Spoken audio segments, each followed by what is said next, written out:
আসসালামু আলাইকুম, সবাইকে ঈদ মোবারক। আশা করি সবাই ভালো আছেন। আপনাদের জন্য খুব সুন্দর আবারও একটা ডিজাইন নিয়ে চলে আসলাম। এটা সালোয়ারের পায়ে অথবা হাতার মুখেও দিতে পারেন। ডিজাইনটি করার জন্য আমাদেরকে প্রথমে ফিতা বানিয়ে নিতে হবে। ফিতা বানানোর জন্য আমি কাপড়ের চওড়া 1.5 ইঞ্চি করে নিয়েছি। 2.5 ইঞ্চি মাপ দিয়ে কেটে নিলাম ফিতাগুলি। সালোয়ারের মেইন যে পায়ের অংশ সেটা মাপ দিয়ে নেব। এটার চওড়ার অনুযায়ী পেপার কাগজ কেটে নেব।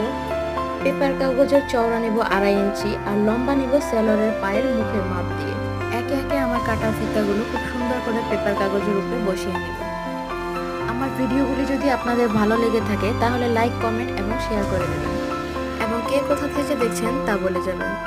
এক পাশের সব ফিতাগুলো বসানোর শেষে অপর পাশের ফিতাগুলো তার উল্টো দিকে ঘুরিয়ে সেলাই করে নেব। আপনারা ভিডিওতে দেখতেই পাচ্ছেন আমি খুব সুন্দর করে ফিতাগুলো উল্টিয়ে সেলাই করে নিয়েছি।